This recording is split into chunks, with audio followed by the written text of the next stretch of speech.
Yeah. What's bueno?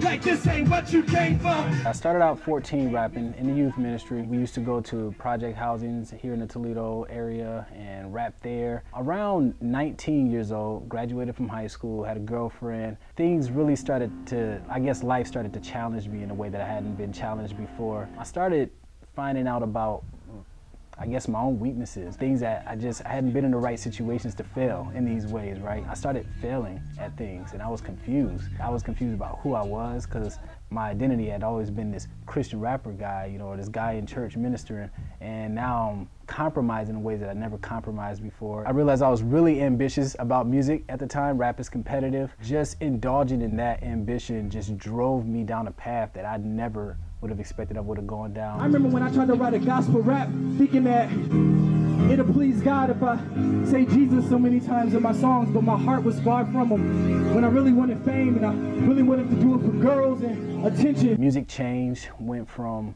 rapping about God and trying to be a light to Christ to just really trying to get recognized. You know, did a lot of rap battles at the time.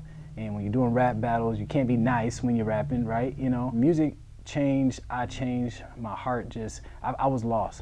There definitely was a point in time where God really revealed himself to me in a way that I just never knew before. My mom did raise me right, okay? But at 22, I really saw God for myself in a way that Mom just couldn't teach me. My living is established, realizing that there's a method to the madness. One day I'ma roll out, leave it all behind me. But until that goes down, you know where to find me. So GAP music is an acronym, God and People Music. Like I said, I went through that period of time, it was tough. When I came back, I did feel the call to rap still. And one thing I was worried about, I was like, God, when I was kind of out here, there were sects of people, groups of people that either never heard a Christian artist, and I mean good quality Christian music, like either they just never heard it or they heard it and appreciated the quality of the music but didn't feel like it related to them at all. Like, oh yeah, that sounds good. Like, yeah, he's good. It's good.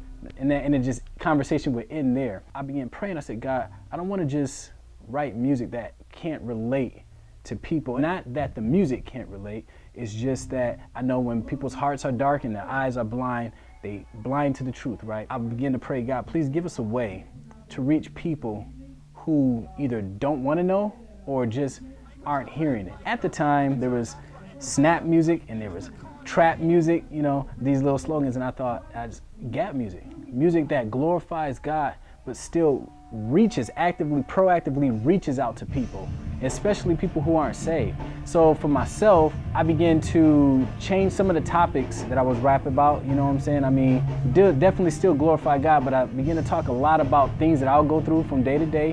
In my music, I talk a lot about my family, a lot about my struggles, failures, weaknesses, all to glorify God, but to the person who doesn't know anything about Christianity, all they hear is, oh, he's struggling, or he was struggling. I'm in that same struggle too. You know, different artists do the same thing. They just may call it something else or just call it Christian rap, doesn't matter. But we call it GAP music, you know, because for us, proactively, we're gonna proactively glorify God, and we're also gonna proactively reach after people who are lost. Yeah,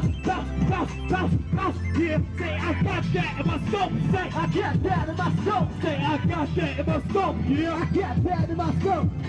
That fella, God bless you.